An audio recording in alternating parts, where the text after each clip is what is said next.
नमस्कार दोस्तों, आपका स्वागत है।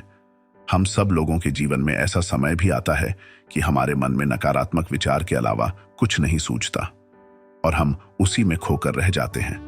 लेकिन यदि आपके आसपास के लोग अच्छे हैं, समझदार हैं, तो वो आपको इस दुविधा में से निकाल सकते हैं।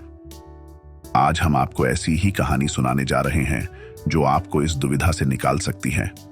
एक बार की बात है, एक नवयुवक आप लोगों की तरह की अपने मन में उठने वाले नकारात्मक विचारों से अत्यंत परेशान था। वो युवक कोशिश भी करता था कि वो इस तरह से ना सोचे, लेकिन ना चाहते हुए भी उसके मन में तरह तरह के गलत विचार आते रहे। इसीलिए उसका स्वभाव काफी चिड़चिड़ा हो गया और वो बात बात पर गुस्सा भी होने लगा और उसमें दूसरे लोगों प्रति जलन और नफरत की भावना भी पैदा होने लगी। समय बीतने के साथ उसमें और भी तीव्रता बढ़ने लगी। जब वह इन आदतों से बहुत ज्यादा परेशान होने लगा और इन आदतों को दूर करने के लिए जब उसका कोई भी तरीका काम ना आया, तो वह अन्य लोगों की मदद लेने लगा। और इसी क्रम में अंततः वह एक दिन परेशान होकर अपने गुरु के पास जाता है। उसके गुरु काफी विद्वान व्यक्ति थे। परेशान नवयुवक ने अपने गुरु के पास पहुंचकर अपनी समस्या बताई और कहा कि गुरुजी, मैं अपने अंदर विद्यमान इन विचारों को कैसे खत्म कर सकता हूं। उसके गुरुजी ने उत्तर देते हुए कहा कि पुत्र, हमारे मन के विचार आसमान के बादलों की तरह होते हैं, जो सुवच्छ आसमान को भी धुंधला कर देते हैं। अगर तुम साफ आसमान देखना चाहते हो तो तुम्हें इन बादलों के हटने का इंतजार करना होगा। अगर इंतजार नहीं करना चाहते तो इन बादलों को खुद ही हटाना होगा। ठीक इसी प्रकार अगर तुम अपने मन से नकारात्मक विचारों का खात्मा चाहते हो तो सबसे पहले तुम्हें इन नकारात्मक विचारों के कारण को पहचान कर उसे नष्ट करना होगा। उस नवयुवक को गुरु की बात समझ नहीं आई, तो उसने अपने गुरु से आग्रह किया कि मुझे विस्तार से समझाओ। उसकी इस बात को सुनकर गुरुजी ने उसे आसन के पास बैठने को कहा और फिर गुरुजी ने उसे एक कहानी सुनानी शुरू की।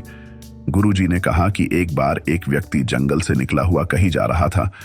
तभी उसे रास्ते पर एक सांप दिखाई दिया। उसको देखते ही वह व्यक्ति डर से कांपने लगा और वहां से भागने लगा।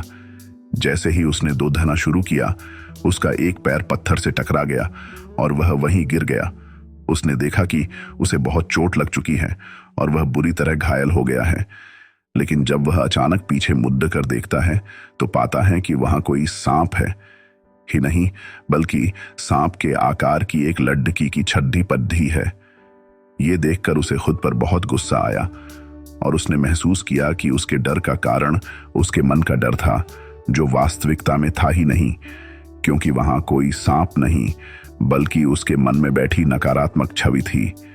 यह कहानी सुनाकर गुरुजी ने कहा कि पुत्र, तुम्हारे मन के नकारात्मक विचार इस कहानी के सर्प की भांति हैं, जो तुम्हारी परेशानी का मूल कारण नहीं है, बल्कि तुम्हारी समस्या का मूल कारण तुम्हारे अंदर बैठा डर है। तुम्हारे अतीत के बुरे अनुभव और भावना ही हैं जो नकारात्मक विचार, गुस्सा और जलन के रूप में बाहर आते हैं। इसीलिए अगर तुम चाहते हो कि तुम्हारे मन से ये नकारात्मक विचार खत्म हो जाए, तो तुम्हें उन अतीत की भावनाओं को खत्म करना होगा। और यदि खत्म ना भी कर पाओ तो कम से कम उन्हें खुद पर हावी ना होने दो। उन्हें खुद के कब्जे में रखो, ना कि तुम उनके कब्जे में रहो।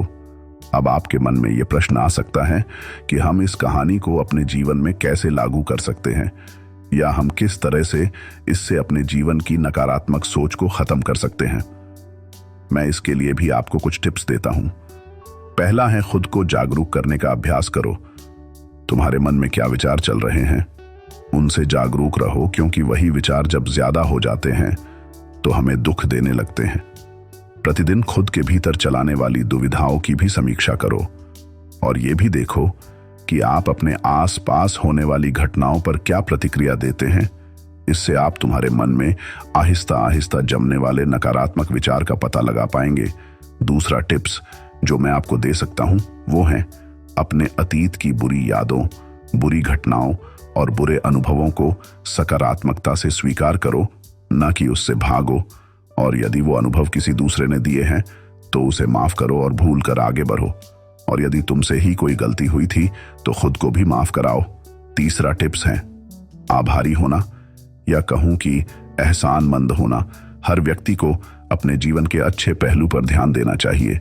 जैसे आपके पास जो भी है उसके लिए इस ब्रह्मांड का आभार व्यक्त करो।